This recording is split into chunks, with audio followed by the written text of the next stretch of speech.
आज मैं जब ऑफिस से आई तो मेरे ख़्याल में it's completely normal. Everyone faces difficulties like this at some point. क्योंकि मुझे इतनी ज़्यादा क्रेविंग हो रही थी कुछ फ्राई चीज़ खाने की, जस्ट लाइक आलू के कबाब या आलू टिक्की। तो यहाँ तो कोई होता नहीं है। स्पेशली बहनें बहुत ज़्यादा याद आती हैं जिनसे हम बड़े मज़े से फरमाइशें करते थे और वो हमारी सारी फरमाइशें पूरी कर देती थी। तो मैं ऑफ़िस से आई और मैंने सबसे पहले आलू बॉईल किया ताकि हम मज़ेदार सी आलू टिक्की बना सकें। चलिए विदाउट वेस्टिंग आवर टाइम हम स्टार्ट करते हैं मज़ेदार सी आलू टिक्की बनाना। यहाँ पे हमने चॉपर ले लिया है। चॉपर के अंदर 2 हरी मिर्चें डाल के इसको रफली चॉप कर लेंगे और इसी चॉपर के अंदर हम आलूओं को भी ऐड करेंगे। अगर आप आलूओं को देखें तो मैंने ऑलमोस्ट इसको 80% गलाया है और 20% ऐसे ही रहने दिया है क्योंकि आलू थोड़े से सख्त रहेंगे, बाकी ये फ्राई होने के अंदर जो है वो पक जाएंगे। इन आलूओं को भी हम इसके अंदर पल्स मोड पे इसको ब्लेंड पीस लेंगे या ब्लेंड कर लेंगे और फिर आलूओं की कुछ शक्ल इस तरह से आ जाए। Now time to add all spices. इसमें आ गया ये साबित धनिया है, इसको मैंने भून लिया है और उसके बाद कूटा है।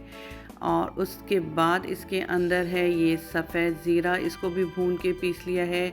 अमचूर पाउडर है, चाट मसाला है और चिली फ्लेक्स है। अपनी मर्ज़ी से आपको जितना मसाला डालना है या स्पाइसेस डालनी है वो आप अपनी मर्ज़ी से डाल सकते हैं। आप तेज़ खाते हैं या हल्का खाते हैं, it's totally depend on you. But ये सब मसाले इसके अंदर जाएंगे और नमक हम सबसे आखिर में ऐड करेंगे।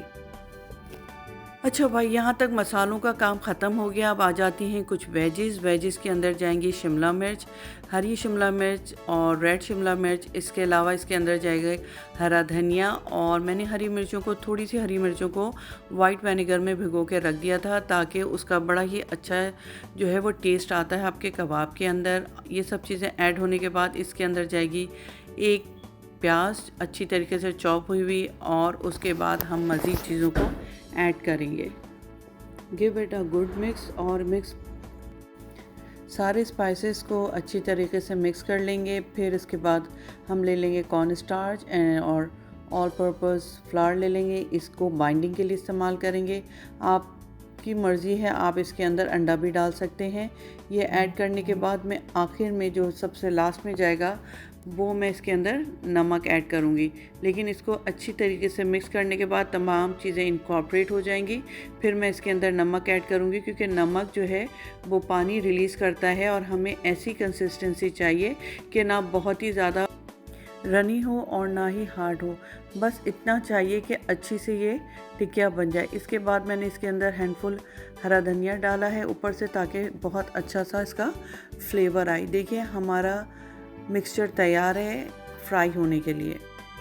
फ्राई करना है, फ्राई के लिए हमें इतने ही तेल लेना है कि अच्छी तरीके से टिकिया इसके अंदर डिप हो जाए। शैलो फ्राई करना है, डीप फ्राई नहीं करना है। बनाते जाएं और फ्राई करते जाएं क्योंकि आलू जल्दी ख़राब हो जाते हैं। तो मेरा सजेशन ये है कि आप अच्छी तरीके से फ्राई करके इसको फ्रीज़ कर दें और जब भी ज़रूरत हो आप इसको निकालें और हल्का सा वार्म करें और इस्तेमाल करें। ये आपका आराम से जो है 15 से 20 दिन आराम से फ्रीज़र के अंदर चल जाएगा। इसके अलावा आप इसको अपने शाम के स्नैक्स में भी इस्तेमाल कर सकते हैं। Now it's time to dish out. इसके साथ मैंने ग्रीन चटनी इस्तेमाल की है जो कि हरा धनिया और पुदीने की है और यकीन करें ये इतनी सिंपल सी चीज़ है लेकिन इतनी डिलीशियस बनती है और बहुत ही ज़्यादा इसके अंदर फ्लेवर होता है। कबाब इतने क्रिस्पी बने हैं कि मैं आपको क्या ही बताऊं। और अगर आप चाहें तो इस कबाब की आवाज़ भी सुन सकते हैं। ये देखें इसकी आवाज़ सुने कैसा कितना क्रिस्पी है ना, ज़बरदस्त सा। और हम इसको दिखाते हैं आपको अंदर से भी। ये देखिए किस कदर ज़बरदस्त मसालों की खुशबू, बहुत ज़बरदस्त खुशबू आ रही है।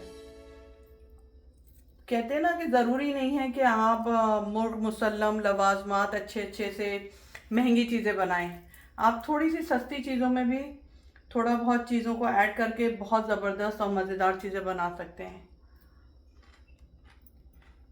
बेइंतहा अच्छी ज़बरदस्त बनी है। All good all good. और जिस तरह मैंने बताया है उस तरह से एक दफ़ा ट्राई करके देखिएगा, आपके कबाब कितने अच्छे बनते हैं। आलू टिक्की ये आप बना के रख लें, फ्रीज कर लें, जब ज़रूरत हो निकालें, पकाएं और फ्राई करें और खाएं।